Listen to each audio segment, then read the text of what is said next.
Hey mga brods, eto nga, may namamata, eto pong San Miguel Beermen, eto pong 6'1 or 6'2" guard na si Cassius Small Martin. Ito lang naman yung naglalaro ngayon sa Abra Weavers, ang kanilang point guard mga kabrods from America na ang mga kabrods galing Brock University sa college. At naglaro na rin dati sa East Sea Pirates at Taiwan Mustangs. So mga kabrods, ito po kasing si Cassius Small Martin, nag-apply rin ito ng application niya sa PBA Draft Season 50 mga kabrods. Kaso nga lang, nakat ito pong si Cassius Small Martin dun sa mga application na ito mga kabrods dahil nga hindi ito umabot dun sa draft deadline. So mga kabrods, dun sa mga requirements deadline. So ito, kahit ganun mga kabrods, nagto-follow naman ito pong passport ni Cassius Small Martin. Kaya nga mga brods, ang iniisip ng agent neto yung kanilang target, yung PBA Season 51, PBA Draft next year. So alam din naman natin na kung gaano rin kalakas ang Abra Weavers ngayon, and dito sa MPBL, iba na rin ang level ng competition doon mga kabrods, lalong-lalo na't magandang kanyang kupunan na nasa Abra ito, dahil alam din naman natin kung gaano ka competitive ito pong Abra ngayong season ngayon sa MPBL. Kaya alam natin na mas lalakas lalo at mas hihinog lalo yan si Cassius Small Martin. Kaya nga ito pong San Miguel Beermen, ito yung mga gusto nila na point guard, napaka-athletic, mabilis na ang laro, magandang pacing ng laro mga kabrods, maganda ng programa dahil ibang bansa rin galing, fill-am na player, matangkad na player, 6'1 or 6'2 point guard, dahil gusto nga ng SMB ngayon, naghahanap sila ng mga ipapares sa future point guard, future program na point guard nila with CJ Perez. Dahil alam natin yung mga ibang players dito sa SMB, yung iba ditong point guards, parang nakikitaan nila na gagawing trade asset. Yung iba naman, nagkakaroon na ng edad. Kaya nga alam din naman natin yung kakayahan ng isang Cassius Small Martin, talagang scorer ito na point guard. Nag-all-star nga yan, all-star team yan dito sa Canada. Ito pong si Cassius Small Martin nung college days niya. Kaya alam din naman natin yung kakayahan nito, nag-almost 10 points per game ito as a point guard dyan. May 3.1 assists per game na rin and 2.9 rebounds per game ito dati dyan sa Brock University Badgers mga kabrods dito sa college. Kaya alam din naman natin na yung kakayahan nito hindi lang pang puntusan. Kayang-kaya rin itong mag-dimes, mag-assist mga kabrods. Makikita mo sa stats na ito, talagang yan din ang specialty ni Cassius Small Martin. And dun sa pagiging athleticism niya mga kabrods, sa taas niyang tumalon, yun, nakakatulong rin sa rebounding skills. So ito po mga kabrods, ito pong si Cassius Small Martin, gustong gusto ito ng San Miguel Beermen. Kaso nga lang, syempre, yun mga kabrods, alam nila na ito pong PBA Draft Season 50, hindi nga siya nakalaro doon. Pero ito yung maganda mga kabrods. Ito, nakikita nila na pwedeng i-recruit ng San Miguel Beermen na ito pong si Cassius Small Martin kahit hindi na ito dumaan ng PBA Draft Season 51. Bakit mga kabrods? Dahil considered as pro player ka na kapag naglaro ka na dito sa MPBL. At saktong-sakto, itong pong si Cassius Small Martin naglalaro ngayon sa Abra Weavers mga kabrods. So pwedeng mahugot ito ng SMB, lalong-lalo na gustong umabot ng SMB dun sa trade deadline ngayong Commissioner's Cup 2026. So pwede nilang magawa ito mga kabrods, pero malalaman pa kung talagang interesado sila makuha ito pong si Cassius Small Martin dahil may problema ng SMB. Itong Abra Weavers, hindi yan basta-basta bumibigay ng mga star players, lalong-lalo kapag ongoing ang season nila.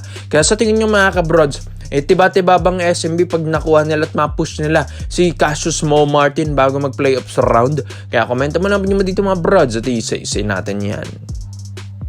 Dito naman po tayo sa kabilang balita naman natin mga kabrods. Kilala nyo ba? Ito pong si K Showtime, yung YouTube sensational mga kabrods na mas kilala bilang isang 1v1 basketball content creator mga kabrods. Ito po kasing si Kevon Watt mga kabrods, or mas kilalang K Showtime, nakikitaan ito ng potential ng mga ibang teams dito sa PBA, lalong ng Barangay Nebra San Miguel.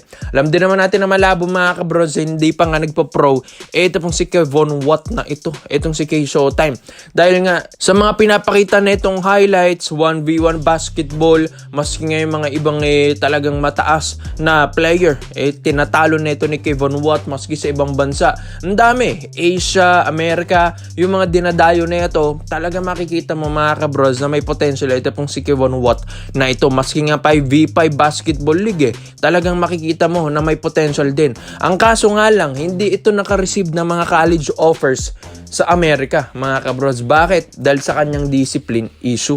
Yes, mga kabrods. Dahil nagkakaroon ito ng mga behavior issue. Ito nga pong si Kevon Watt na ito, itong si K Showtime. Pero mga kabrods, okay rin naman na. Dahil alam din naman natin, dito sa mga 1v1 basketball content niya dito sa Philippines, mga kabrods, makikita mo na medyo may pagkapikunin nga ito pong si Kevon Watt na ito. Pero kahit ganun, tuloy-tuloy pa rin ang laro. Kahit ganun, minamahal pa rin niya yung mga nakakalaban niya. At ito, namimigay pa nga ng mga souvenirs, jerseys, shoes, mga kabrods, sa mga Pinoy players or Pinoy hoopers natin na nakakalaban niya. So ito, mga kabrods, kahit ganyan, kayang disiplinahin yan ni Boss Al. So makikita mo natin dito sa Barangay Nebra San Miguel, parang gusto nila mag-recruit ng mga ganitong players dahil hindi lang naman din ito para sa liga, dahil mas tataas nga rin ang viewers and supporters ng Barangay Nebra at PBA, dahil alam din naman natin kung gaano rin kasikat ang isang K Showtime. Pero yun nga mga kabrods, iimbitahan lang din pala ng Ginebra, ayon din sa reports and rumors, iimbitahan lang ito ng Ginebra na dito sa mga training camps kung talagang pupunta ito pong si Kevon Watt na ito. Ayun, ito, dito nila i-explore, dito nila i-scout ng maayos at ihimayin at pag-aaralan kung talagang magaling ba ito pong si K Showtime pagdating nga sa 5v5 basketball, mga kabrods. Dahil sa 1v1 subok na, 3x3 subok na. Kung 5v5 mga kabrods, pagdating sa mga pro players, titignan natin kung kakayanin na ito ni K Showtime.